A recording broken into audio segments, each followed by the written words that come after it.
We're so glad you've joined us on the ERLC podcast to explore how the Bible addresses important cultural issues pertaining to life, religious liberty, marriage and family, and human dignity, and how we can walk in wisdom for God's glory and for the flourishing of our neighbors. If you're enjoying this podcast and find it helpful, please leave a review wherever you listen. This will help more people find and benefit from what we're learning together. We are grateful for the time you take to join us for these conversations.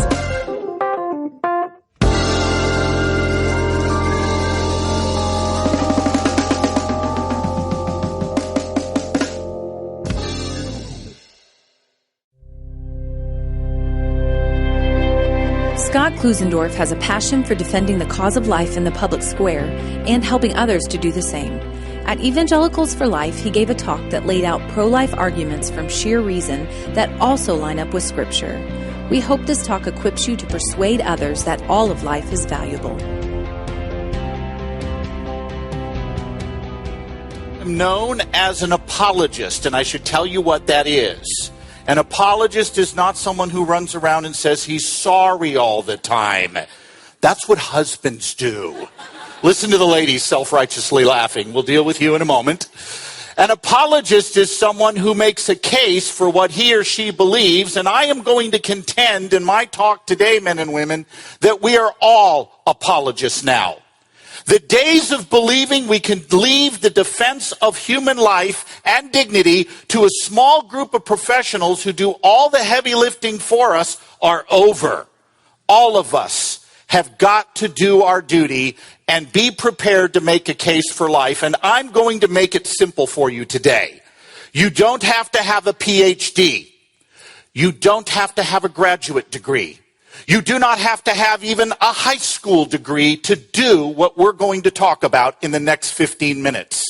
To make a persuasive case for life, you need to understand the pro-life argument and address 3 key questions. That's it. In fact, what's great about this, you don't have to worry about closing the deal. You know what your job is? My colleague Greg Kokel puts it real well. Your job is to put a pebble in their shoe. Have you ever had a pebble in your shoe when you're out hiking? It's going to wear on you and wear on you until you deal with it. We're going to put some pebbles in some shoes today. Here is the basic pro-life argument. It's real straightforward. It's helpful for us to know our terms. Premise 1, it's wrong to intentionally kill innocent human beings. Premise 2, abortion intentionally kills an innocent human being. Conclusion, abortion is wrong. That's very straightforward. It's very clear. So how do we, as pro-life evangelicals, help focus public attention on that very clearly stated case for our view? And we're going to do it by making sure we are clear on 3 questions ourselves. And here's the questions we need clarity on. Number 1, what is the unborn? Number 2, what makes human beings valuable? And number 3, what's our duty? Now, I've noticed that some of you are already taking notes faster than broke people at a Dave Ramsey seminar, and you're welcome to do that if you want to. But the good news is I'm going to tell you at the end of the talk how you can get notes on what I'm going to say. Let's look at that first question. What is the unborn? How many of you ever read The Adventures of Huckleberry Finn when you were in high school? You may remember a remarkable exchange that takes place in chapter 32. Huck is late getting to Aunt Sally's house, and actually Aunt Sally's a little confused to begin with. She thinks it's Tom Sawyer, but it's actually Huck Finn. And Huck shows up, and Aunt Sally's, "Where have you been, my boy?" And Huck kind of starts constructing a story. Shall we say a lie? He says, "Well, ma'am, we were on a steamboat, and it blew a cylinder head." And Aunt Sally says, "My gosh, was anybody hurt?" "No, ma'am. It killed a Negro, but nobody was hurt." "Well, that's good," said Aunt Sally, "because sometimes people do get hurt." What was just assumed about the black man? that he wasn't one of us. Notice how it was just assumed. It wasn't argued for. And people do this with the unborn all the time. They don't come right out and argue why the unborn don't count as a member of the human family. It's simply assume they're not. I'll give you an example. 3 years ago, on the anniversary of Roe v. Wade, the President of the United States, and I'll paraphrase his remarks, celebrating that Supreme Court decision that gave us abortion on demand, said the following: "Today is a day that's good for all Americans." Again, I'm paraphrasing him. Well, why is it good for all Americans? Here is the president's explanation. Because this is a nation where everyone deserves the right to pursue their own dreams. Mr. President, with all due respect to your office, does, quote, everyone, unquote, include the unborn? See, it was simply assumed the unborn aren't one of us. It wasn't argued for. Men and women, I am vigorously pro-choice on women choosing their own healthcare providers, their own careers, the men they wish to marry, the cars they want to drive, the pets they want to own, the relationships they want to form. I'm pro-choice on all those issues. But some choices are wrong, like intentionally killing an innocent human being simply because he's in the way of something we want. That's a choice a civil society dedicated to tolerance, inclusiveness, and diversity should not allow. The issue that divides us from our abortion choice friends is not that they're pro-choice and we're anti-choice. We're all anti-choice on spousal abuse, on corporations dumping toxins into our rivers, on child abuse, to name just a few things. The issue that divides us is this: we believe abortion intentionally kills an innocent human being, and they do not. That's the issue that divides us. You've got to answer the question, what is the unborn, before you answer the question, can we kill the unborn? And that's precisely the question we as Christians must confront the culture with. Well, I've raised the question, what is the unborn? I'll answer it.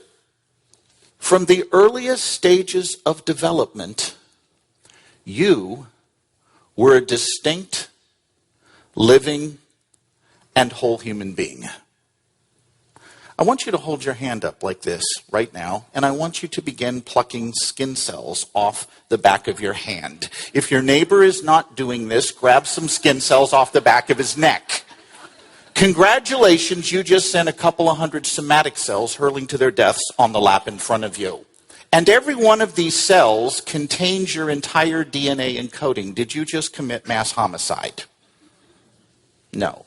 And you know why. Each of these cells on the back of your hand is merely part of a larger living human entity, you. They are not distinct whole human beings the way you were when you were an embryo, the way I was when I was an embryo. There's a difference in kind between each of our bodily cells and the embryonic human beings we once were. So when we look at the question, what is the unborn are distinct, living, whole human beings. Now, I get that for some people this is tough. They say, I just don't see that little ball of cells as being one of us. Okay, I get it. But maybe there's a way we could help redirect our intuitions here. How many of you remember the days of analog film? Now, for those of you under 50, let me tell you the dark ages of photography. The way it worked for your parents was this. They had a thing called a camera. They would shoot a photograph. It would get recorded onto this stuff called film. You would then take the film out of your camera, put it in a little plastic canister, and after you shot 36 pictures, you took that little plastic canister, you drove it to the far corner of the parking lot of the supermarket where there was a little yellow shack called Photomat. You would then drop the film off, wait a month and a half for your pictures to come back, half of them overexposed. Do I preach truth, those of you that remember those dark days? The thing that was great, though, is Polaroid came up with a solution in the late 60s, early 70s, the Polaroid camera. And the way that worked is you would shoot a picture, it would spit out a white piece of paper, and you would have your picture after 2 minutes. Now, I want you to imagine with me, it is 1970. You are on a Mexican safari, and as philosopher Richard Stith points out, you just happen to snap a photograph of a black jaguar jumping across the trail in front of us. Black jaguars are almost never photographed. But you got it. And while you're waiting for that photo to emerge, and you're ecstatic, National Geographic is going to make you rich. While you're waiting for that picture to emerge, I come up behind you, I rip the camera out of your hand, I yank the paper out of it, and I tear it up. Are you angry at me? What if I said, what's the big deal? There's no jaguar in that picture. That's just a white paper with a brown smudge. Would you be satisfied? You would look at me incredulous, and you would say, are you out of your mind? The jaguar in the picture was already there. We just couldn't see him yet because he was still developing. Men and women, from the one cell stage, you were already there. We just couldn't see you yet. Our culture needs to understand that. Second question we need to be clear on is not only what is the unborn, but what makes us valuable. If you are a single guy right now at this conference, you're going to love what I'm about to have you do. I want everybody on the count of 3 to start looking around the room and stare at 5 or 6 people. If you're a single guy and you've already seen a cute girl at this conference and you've been dying to make eye contact, now is your God-sanctified moment. Do not laugh, I met my wife that way. All right, go ahead, stare around the room. Just look at some people. Make them uncomfortable. All right, look back this way. What makes us equal? Our culture is obsessed with equality. They want marital equality. They want income equality, social equality. But they don't have a good answer for what makes us equal in the first place. We Christians do. We are all equal, not because of some physical trait that we don't share equally and that may come and go in the course of our lifetimes. Rather, we're all equal because we equally and fundamentally bear the image of God. We have a human nature that reflects the image of our Maker, and you either have that nature or you don't. It doesn't come in degrees like self-awareness does, like physical abilities do. If physical abilities make us equal, we're not all equal. If self-awareness makes us equal and we don't share that equally, we don't have human dignity that's equal. There's only one thing that gives us value. We equally share the image of our Maker. Now, I get that a lot of people who aren't raised in church would say, fine, I'll accept that you have value, but not that embryo. As Stephen Schwartz points out, there's 4 differences between you, the embryo, and you, the adult. And none of them are a good reason for saying you could be killed then, but not now. There's a difference of size, a difference of level of development, a difference of environment, meaning where we're located, and a difference of degree of dependency. And none of those are a good reason for saying you could be killed then, but not now. Size, there's your S for that SLED acronym. Think of the acronym SLED, you'll remember these. You were smaller as an embryo, but since when does body size determine value? Shaquille O'Neal, the 7'2" basketball star, is not more human and valuable than everybody in this room because he's a foot taller than most of us. What about level of development? Sure. You're less developed as an embryo. But why does that matter? Little hint here. We need to stop letting people make us assume the burden of proof all the time. If they assert level of development is what gives us value, they need to argue for that. Why does development make us valuable? 2-year-old girls do not have a developed reproductive system. Are they less valuable than a 21-year-old young woman who does? Abraham Lincoln made this very same point when he would debate the issue of slavery. His opponents would say that black man differs from us. Lincoln said, yeah, he does, but not in ways that matter. And here's what Lincoln said. You say man A is white, man B is dark. Oh, it is skin color then? The fair-skinned man having the right to enslave the dark-skinned man? Take care. By that rule, you're a slave to the first person you meet with skin fairer than your own.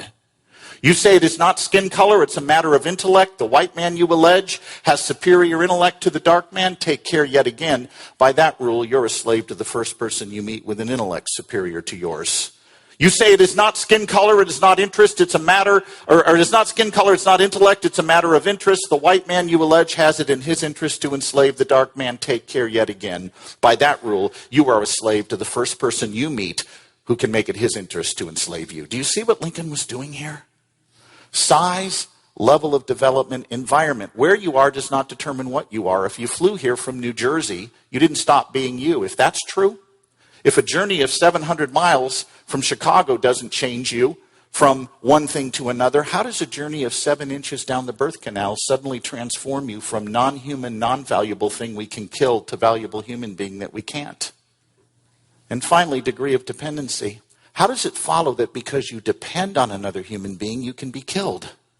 There are some infants that are born that cannot tolerate formula. They can only tolerate the mother's milk. What would we think if the mother said, my body, my choice, that kid depends totally on me for survival, too bad, and she neglects the child and he dies? Size, level of development, environment, degree of dependency. Those are the only 4 differences between you, the embryo, and you, the adult, and none of them are good reasons for saying you could be killed then, but not now.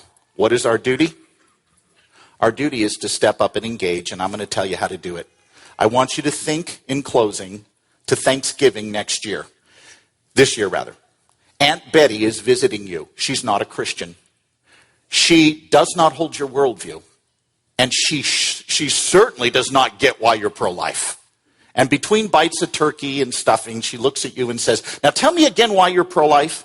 Here is your answer in 1 minute or less. I want somebody to time me. Somebody, do I have a volunteer that will time me on this? Okay, see me. I will make sure you get a free book for your benevolent volunteering. Ready? Go. Aunt Betty, I'm pro-life because the science of embryology says that from the earliest stages of development, you were a distinct, living, and whole human being. And you know what else, Aunt Betty? There's no essential difference between that embryo you were and the adult you are today that would justify killing you back then. Differences of size, level of development, environment, and degree of dependency are not good reasons for saying you could be killed then, but not now. Did I get it done in a minute? 8 seconds. Woo! 28 seconds. Yeah. Question. Did I overtly cite Bible verses? But did I communicate biblical truth? Did I make an argument? Did I maybe, just maybe, put a pebble in Aunt Betty's shoe? I'm asking you to step up and do the same thing. Together, let's all be apologists. Let's go out there and give them heaven.